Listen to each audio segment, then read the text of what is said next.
Sally Yates, you all remember her, don't you?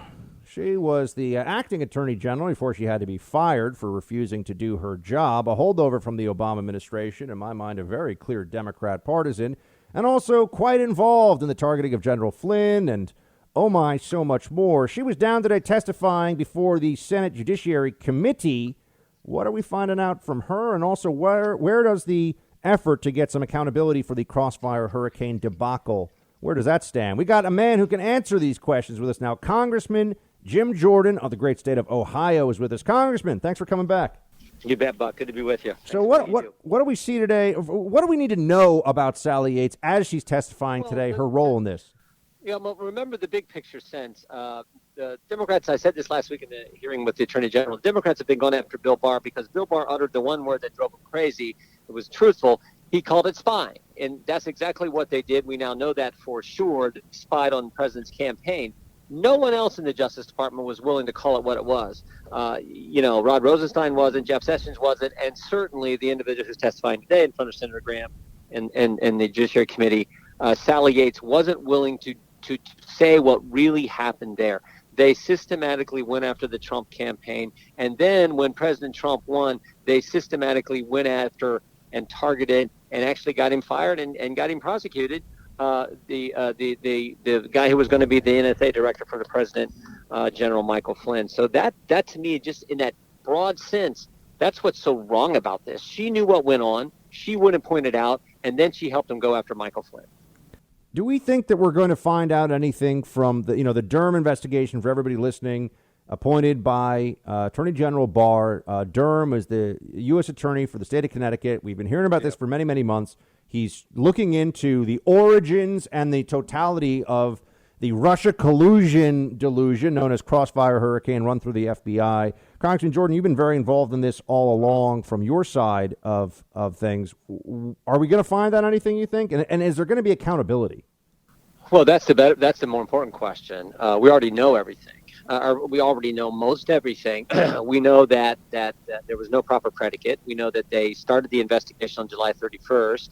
They sent the lady posing as someone else who used the name Azra Turk. They sent her to spy on Papadopoulos. They got the fake FISA, the fraudulent FISA, where they lied to the court 17 times to spy on Carter Page. They went and tried to spy on the president with what we learned just a few weeks ago with this defensive briefing on August 17th. So understand the timeline. You open the investigation July 31st. 17 days later, you're spying on the president under the guise of giving him a defensive briefing as the Republican candidate for president, and you're already spying on his campaign. And I always say between the July 31st and August 17th, there were two important things that happened. There was the now famous text message from Strzok to Page where he talked about the insurance policy, and then there was the other text message on the 15th where she asked him, is Trump going to win? He says, no, we'll stop it. So those two text messages happen in between the day they start the investigation, the day they start spying on President Trump and everything else. So we know how bad it was. We know all the wrong they did. The key question is, will people be held accountable? Will there be some indictments? And again, I think it goes all the way to the top because we know now this January 5th, 2017 meeting in the Oval Office with Obama, Biden, Comey, Yates, Susan Rice. We know all the key players are there, so someone needs to be held accountable. We'll just have to wait and see if that's actually. Do you think, and we're speaking to Congressman Jim Jordan of Ohio, Congressman, do you think that if the Durham investigation uncovers clear violations of law, that the DOJ, as it stands right now, has the stomach to indict any of the named players from the Crossfire Hurricane ambush and soft coup attempt against President Trump? The real question is, does the Attorney General, and I think he does. I've been very impressed with the Attorney General's work. I thought he handled himself extremely well last week in front of the Democrats who, the Democrats didn't let us finish our video that we had at the top of the hearing, didn't let Bill Barr answer the questions, and they even tried to stop him from going to the restroom at one point. So even in spite of how bad they treated him, I thought he handled himself very well. I think he has the stomach for doing the right thing. I think when he called it spying a little over a year ago, the first time he testified in front of the Senate, I think he does. Let's just hope that's what happens. And frankly, it should happen now. If you got the evidence and it's there, don't wait. Justice delayed is justice denied. Let's come forward with the conclusion of your investigation, and let's hold people accountable. On that point about delay, Are there ways currently that you're seeing that the Democrats in Congress are trying to just slow processes down in order to prevent there from being greater accountability and transparency for the spying campaign against the president? I mean, other than the mainstream media and all the lies and misinformation they put out, and the real effort by Democrats in Congress is they're trying to do to Bill Barr what they've been trying to do to the president for 3.5 years. So 4 weeks ago they filed articles of impeachment. A Democrat member of the Judiciary Committee filed articles of impeachment against the Attorney General. So they're attacking the Attorney General because he had the courage to state the truth, which was the Obama-Biden administration spied on the Trump campaign. The Obama-Biden administration had no predicate for opening the investigation. They continued the investigation after they knew there was nothing there. They then targeted Michael Flynn 49 times. 38 people, 49 times unmasked Michael Flynn's just between election 2016 and inauguration day, January 2017. They were out to get Flynn because they understood, we can't have the guy who was former head of the Defense Intelligence Agency. We can't have him coming in as the new national security advisor. We have to ruin him. And that's what they set out and actually did. Thank goodness the truth is coming out. So the Democrats have been all about trying to slow things down by attacking the Attorney General and attacking the investigation. Congressman Jim Jordan of Ohio, we're speaking to him right now. Congressman, do you get the sense from your Democrat colleagues that in the House that they still believe Russia collusion? I mean, honestly, they actually believe that there's something there? Or was it just useful for them, and now they're just playing the hand they were dealt, so to speak, by trying to use it in whatever way they can against Trump? It's both. Some of them are, so left-wing, they believe all this baloney. Some of them is just they're so out to get the president. It just this, there's different names they have for it, but they just go after the president nonstop. It started before the election, and it's really sad because instead of ever just trying to work together to help the country, for them it's all about going after the president. I mean, the fact that again they filed articles of impeachment against the Attorney General just a couple weeks before he was coming in to testify, and then when he comes in to testify, they don't let him answer the questions, shows how ridiculous and crazy they are. So it's a combination of both, but I think the American people see it for what it is. Other than the most radical leftists around the country, they think what the Democrats are proposing and pushing and policies they are advocating, this whole defund the police and attacking the rule of law and attacking the Attorney General and the president, I think Americans see how wrong it is. I like to ask, because I'm here in New York, and I end up getting a lot of focus on the COVID situation in the Northeast and this corridor because that's where I am. But obviously, it's a nationwide issue, and I want to know. We have a lot of listeners that want to know as well how it's going elsewhere. How are things going in your state of Ohio with COVID, and also if you can speak specifically to where are you with where is the situation with school reopening? Well, schools are going to reopen here in Ohio. Now, the governor has just indicated that he's going to require all students to wear masks. I think that's frankly not consistent with science. It's one thing if you have workers and teachers and others wear masks, but I don't. There's not been one single kid in the whole state of California, as an example. Not one kid under 18 has passed away from COVID. So the science is not there for kids wearing them, but certainly for the adults. But yeah, schools are opening here. Businesses are humming along. The president's going to be in our state on Thursday at the Whirlpool facility in Clyde in our district, and they're just having a great year. So I think things are good, and I think if the whole country we could just go back to work, and do it in a safe way, of course, but go back to work, you'd see the economy. It's already starting the great American comeback, and the V-shaped recovery is already happening. It would really happen if we could just get some of these Democrat governors to let Americans go back to work. Congressman Jim Jordan, always good to talk to you, sir. Thanks for coming on. Thanks, Buck. Take care, brother.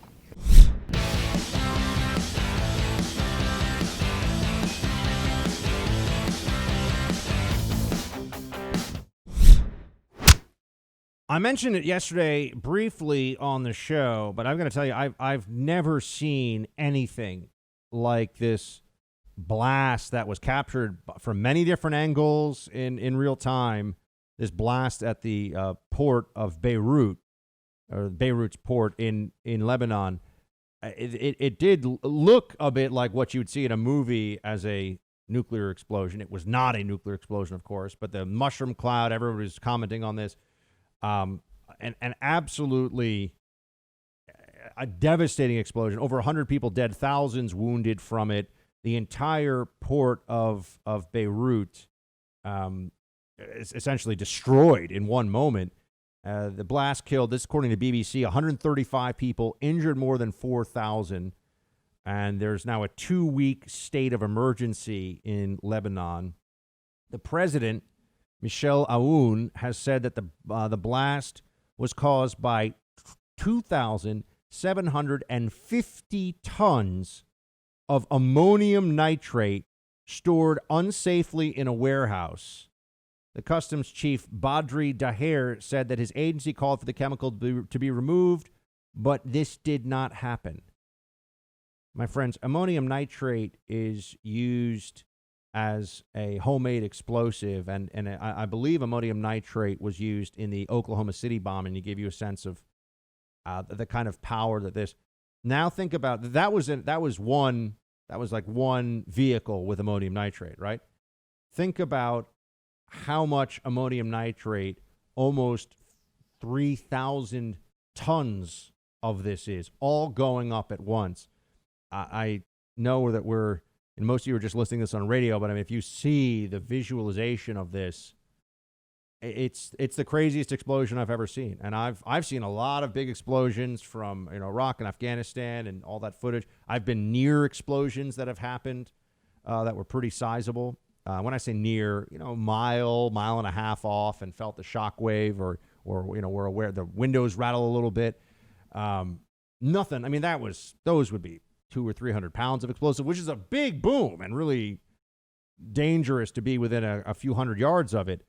But 2,700 plus tons of ammonium nitrate.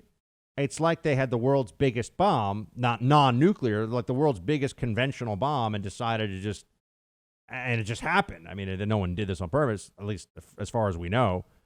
But it is stunning when you see this footage. They had just been storing this in the port, and there's all this back and forth. Here you go. This, again, BBC. The port general manager told the TV station there they were aware the material was dangerous. A court ordered it stored in the warehouse, but not to this degree.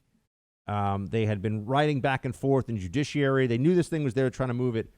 My friends, what is the lesson here? I mean, other than everyone, this is one of those things where you've got to see the explosion to understand the full force and ferocity of it. There's a video circulating now of a woman who's having her wedding video taken, and she's pretty far from the blast.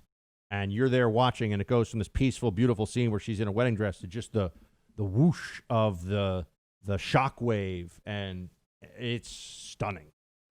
It's terrifying. I mean, a lot of people died, a lot of people buried alive in buildings that were destroyed because of this. If there's a lesson to take from this, and I think it's an important one that we all have to remember, because I know Beirut, Lebanon, it's far away. These are fellow human beings here who are just going about their lives, and now a lot of them have lost their lives. A lot of them are going to be horribly wounded because of this. So while it's far off geographically, it's something that we can all relate to and sympathize with. And the lesson that I see from this is just the government is deeply incompetent. The government will have, and I mean this in a general sense, not just in Lebanon. This could have happened in any number of places. I mean, maybe in America, regulations are a little better, our government's a little bit less incompetent. But here they had the equivalent of a massive bomb that they were storing for years in a warehouse. And no one ever stopped to think, hey, this is something that is urgent, that there's an urgency to dealing with this. We don't have all the time in the world. We don't have the ability to sit here and wait around and wonder if there's a perfect solution to this. The problems of government come from, and the ineptitude, the incompetence of it comes from a lack of initiative and a lack of accountability, right? In fact, initiative in the government is generally punished. If you're the person that comes forward and says, I have a solution to this, and that's not the consensus opinion of that government institution, you will be told to sit down and shut up and don't damage your career. You'll be told not to be the squeaky wheel. You will not get the oil, so to speak. And then on the accountability side, who's responsible? The port director will say the court is responsible, and the court will say that the customs division was responsible, and the customs division will say the police. It's just everybody says somebody else is the reason why this man-made catastrophe occurred. It's a man-made catastrophe, but from what you'll hear, no man is actually responsible for it. This is a lesson, a very painful, very lethal lesson, once again, for the whole world in why government needs to have a clear mandate, limited power, and why government accountability to the degree you can have it is so important. And why you don't want to trust the government with anything that you absolutely do not have to. You want individual human beings working under their own freely entered into agreements and using their own skills, talents, and abilities to do things. You do not want the government to be doing things for you. So that's what I take from this situation. Anyway, hearts go out to the people of Lebanon. Beautiful country, wonderful people, and thoughts and prayers. It's a very difficult situation there. And I'm just, if you have not seen that video, it's one of those things where you actually you should see it, just because it is an event unlike any other you've ever seen, and it is a reminder of what can happen when government incompetence and stupidity is left completely unchecked. And that's a concern, I think, for a lot of us here as we see our own leadership in America at a time when we're going through a pandemic and there's more and more control in the hands of these officials. But are we really to think that they're much more on top of things and they're much more accountable and capable than the port director for Beirut? Do I think that Bill de Blasio would have done a much better job in handling this? Apparently they seized all this stuff off a ship, off the ocean. So they had this in a warehouse, but a lot of people are going to have theories too. There's a lot of conspiracies out there already about this, and people are coming forward with their own versions of what they think may have happened. May have really happened apart from the official narrative. So I'll continue to look for theories that I find compelling, because this is almost so stupid and so reckless and devastating that it's hard to believe, even for government, that it could be this bad. So I do leave open the possibility that there are certainly things that we have not yet been told about this that would explain a lot more than what we have already seen. I do believe that's something that we should keep an open mind to, as well as we continue to see reporting on this one.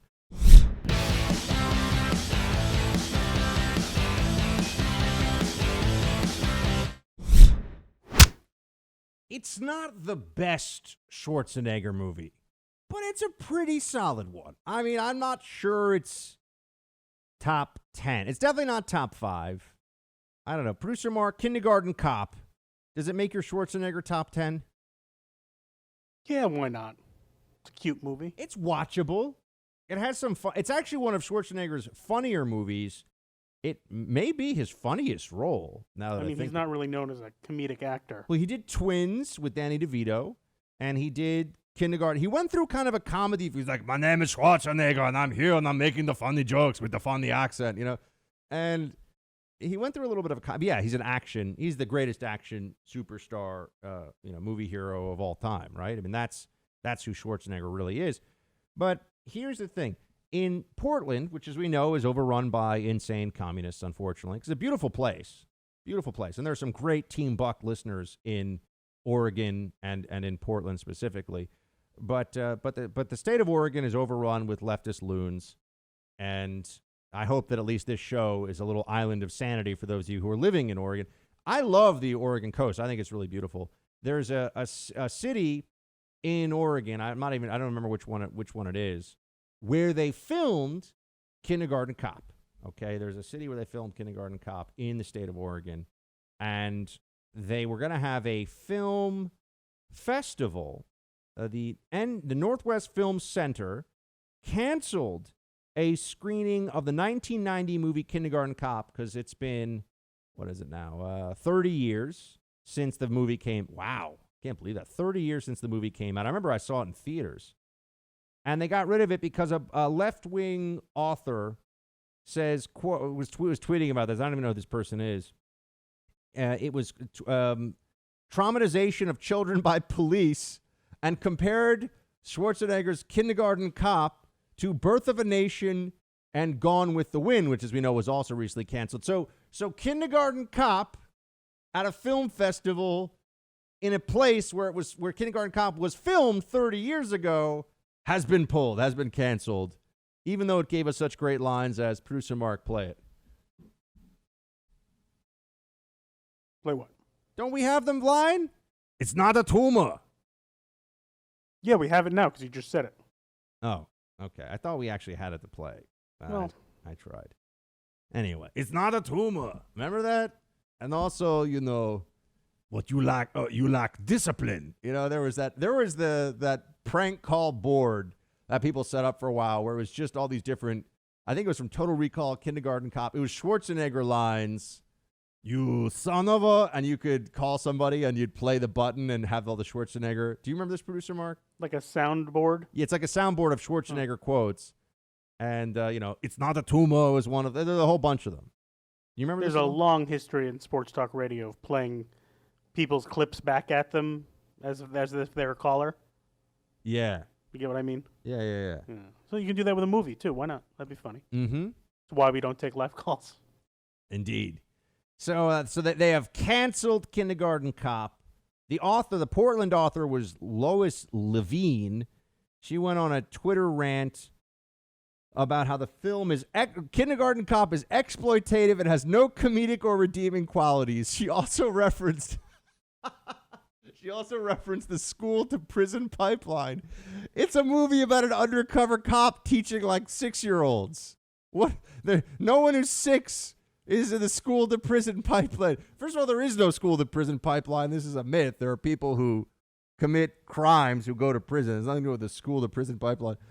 Oh, my gosh. Quote, there's nothing entertaining about the presence of police in schools, which feeds the school-to-prison pipeline in which African-American, Latinx, and other kids of color are criminalized rather than educated. Oh, my gosh. This is amazing. So now Kindergarten Cop is canceled. Glorifying cops and traumatizing children and comparing it to Birth of a Nation. And look, it's definitely not like Gone with the Wind in that it's not a timeless classic. But Birth of a Nation, wow. People are nuts, folks. The libs are nuts. In case you were wondering, I thought it was worth sharing that. And with that, we can go to your thoughts in Roll Call. It's time for Roll Call. All right, Roll Call, everybody. So here we are. Let's get to it. We have first up in the mix. Well, we want to check in on our buddy, producer Mark, make sure that he's doing okay. How you doing over there, buddy? I'm doing all right. Everything all right? Other than the fact the Rangers got swept in the playoffs and they're out now, I'm fine. Okay, how's Mrs. Mark? Everything good? She's fine. Yeah. Okay, good. Just checking. All right, Facebook.com/Buck Sexton, TeamBuck@iHeartMedia.com if you want to send emails to tell us about all the things. And let's get right to it. Asher. Greetings, Buck and producer Mark. I'm a college student in Mobile, Alabama. Team Buck campus, baby. Yeah. And thoroughly enjoy the podcast. Buck's impersonations are amazing. Aside from the benefits that mail-in voting would offer the Democrat Party in the form of fraud, I've been considering why they fear in-person voting so much. My theory is that the Democrat Party knows they have terrified their voting base with their nonstop COVID hysteria. This being the case, their base is much more likely to stay home on Election Day over fears, conscious and subconscious, that they may catch the virus. This is especially true since Biden voters are far less enthusiastic and for the most part believe Biden is certain to win. Just some thoughts. First of all, Asher, great to have Team Buck campus, and please spread the word to your college-age friends about the Buck Sexton Show, Spotify, iHeart app. Easy for them to listen to it, so we'd really appreciate that. And as for your point about the COVID hysteria and how that affects Democrat perceptions of the election. I think it's a very worthy point, and I would just tell you that, yes, at some level, I'm sure there are a lot of Democrats who truly are too scared to go vote in person. So there's that.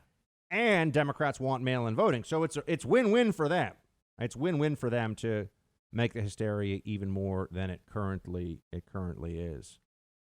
So let's keep all of that in mind, my friends. Thank you so much. Rick. Hey, Buck and producer Mark. Love your podcast. I listen on my Raycon earbuds while I stock night groceries. Yes! You see what Rick just did there, producer Mark?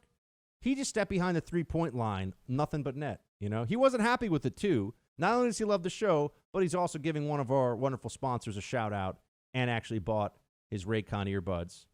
Isn't that exciting? Yes, well done by Rick. Rick, step back behind the line, my man. 3-pointer, nothing but net. Right before the buzzer. We appreciate it. Thank you. And he's one of the ones that stands. What, he's one of the what? He's one of the players that stands. Oh, yeah, exactly. Yes, indeed. He's one of the players who stands up, too. I was listening to your Thursday podcast when you did your montage on masked debaters. I laughed so hard, people from several aisles over came over to see what was up. You made my night. Thanks. Live long and prosper. Shields high, because if you don't hold your shield high, you'll probably do neither. P.S. I have never considered a hot dog a sandwich. This man works stocking groceries, producer Mark, and he is with me on the hot dog debate. I'm just going to point that out. What do you mean? I don't consider a hot dog a sandwich either. Oh, crap. He's with with you. me. Damn it. Yeah. And he's an expert. He is an expert, exactly. Damn it. Mm-hmm. All right. Rick's our new favorite listener. This guy, he's a 3-pointer, and he just stole the inbound pass and dunked it for producer Mark. Yeah. All right. Fair enough. Hey, Rick, man, Shields High, thank you so much for writing in. James, Buck, Shields High from the Shenandoah Valley. A clear path to beating libs in our presidential election is to have a presidential election holiday. The American working force is a majority, and many more would vote if they didn't have to work all day. I'm still convinced our American family is like-minded in what we hold near and dear. You guys are simply the best. Well, thank you so much, James. You are the best as well, and we really appreciate all your support. And yeah, I think that I've never heard a good explanation of why Election Day shouldn't be a federal holiday. We got federal holidays that seem much less necessary to me than Election Day, right? We got like President's Day and stuff. I mean, Election Day. Everyone should have the day off as a federal holiday to get as much voting going as possible. Despite what Democrats say and believe, I actually do want more people to vote. I just want to make sure the people who vote should be voting, are legally voting, and are engaged in the political process so they have some understanding of what they're doing. That last one's a little bit harder, but the first two I'm pretty dead set on. So, yeah, Rick. James, thank you so much. We do appreciate it, my man. And I agree. I'll look and see. There might be some explanation for this that I haven't. But I know that I've had to go rush to the polls after work and wait in line and all this stuff. And, you know, it would be nice if I'd had the day off. Plus, we could all sit around and have Election Day parties. Think about that. Yeah. A lot of gluten-free hors d'oeuvres.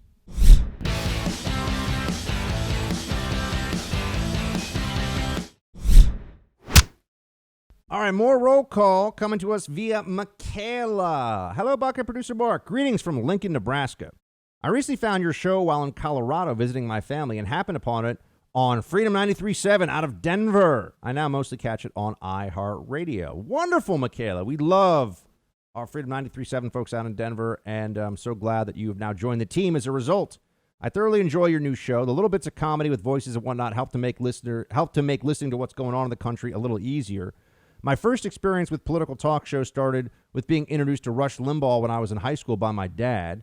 Here's to continue to try my best to think for myself and not trust the mainstream media. Keep up the great work, and thank you for your insight. Well, Michaela, thank you so much. Welcome to the team. Great to have you. We're honored that you would spend your time listening to us and catching up with all the things. And I'm glad that you also enjoyed the little fun stuff we do too. You know, we try to use it like a spice. You know, you don't want too much oregano, salt, pepper, crushed garlic. What do you call it? Gabagool. You want a nice amount of spices, but come on. Yeah, but you want to, what's the prosciutto? You want enough of prosciutto? You're just naming Italian meats. Yeah, but I'm saying you don't want too much of these things. They're delicious, but in a certain capacity. I mean, I guess so. I love prosciutto. Mortadella. Actually, you might be right. Maybe is there really such a thing as too much prosciutto? That's a fair. I don't think there is. I'm not. Too much Genoa salami. I'm not sure that's a thing. All right. Well, anyway, she also writes, producer Mark, no worries. You're not the only 20-something who sometimes is on the grumpy side. One of my best friends called me a cranky old cat lady one day before telling me to eat a Twinkie instead of a Snickers to make things better. Oh, producer Mark, Michaela's a fellow grump buddy. Yeah, one day I'll be the cranky old dog guy. I'll never be a cat lady. Yeah. Yep. Wow.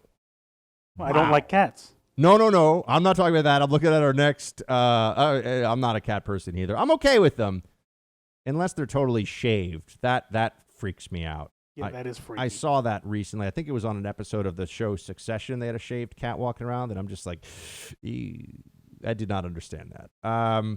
That to me looks like some kind of alien life form that's come to take over the planet by, ingesting all human beings. All right, Marcus, love the show. Real news with no details left out. I heard on a recent podcast you were coming to North Carolina. Beautiful place here. We have gorgeous mountains and beaches all in one state. Would love to know which part and what's the occasion. Shields High, Sheldon. Well, Sheldon, I'm coming down to Craven County, North Carolina, next Friday for the Craven County GOP. I don't know, Craven County GOP. I'm giving a speech. People are going to be there. We'll take the precautions necessary to make sure everyone's safe and sound. But we're going to do it. We're going to do it. I've been told we are cleared to do it, and it's all fine. So the thing that Sheldon really got me, Sheldon has a Shields High tattoo on his arm. And first of all, it does look pretty badass. It's pretty amazing. But wow, producer Mark, you see this? That's like a real, that's a tattoo. It's on his bicep. That's a different person from Marcus. But remember, this is Sheldon that wrote in with the graphic originally. And he said he was going to get the tattoo. Now he sent us a picture of it. It's kind of awesome, actually. Yeah. I mean, it's like pretty amazing. I mean, I feel like I need to put that on a T-shirt. It's pretty fantastic. I've got to tell you, I do like it quite a bit. Hey, man, look, Marcus, we are humbled that you would use the rallying cry of this show for a tattoo. And I'll just tell you, I remember a few years ago, I believe it was a Marine instructor out at, I want to say 29 Palms. If I got that wrong, though, apologies. But I believe he's out at 29 Palms. And when he was training recruits, they would yell Shields High. So I thought that was that was like the most badass thing ever. That made this all that made it all just fantastic. So yeah, this is amazing. This is pretty amazing. I'm actually speechless that Marcus got this. Wait, Sheldon got it. Sheldon got it. I'm sorry. Sheldon finally got the tattoo. Sheldon, you are a badass Team Buck individual. I don't know what else to say. That's amazing. That's amazing. Oh, good stuff, man. It looks cool too. It's actually a really good tattoo design. I'm impressed. Yeah. Producer Mark, how many tattoos? Oh, that's right. You can't get buried in a Jewish cemetery, right? Yes. Oh, and I wouldn't get one anyway. I'm not a tattoo guy. Oh no, we'd make you get one on like the upper pec region of the chest. You definitely have to get one. Show your devotion to the team. But you have a religious exemption, and we believe in the First Amendment here and all that stuff. So I consider it if someone gets my face tattooed on there, any part of their body. Producer Mark, the team is very dedicated. I don't know. Shouldn't say these things. Somebody's going to do it. Someone's going to have a Producer Mark tattoo on his face.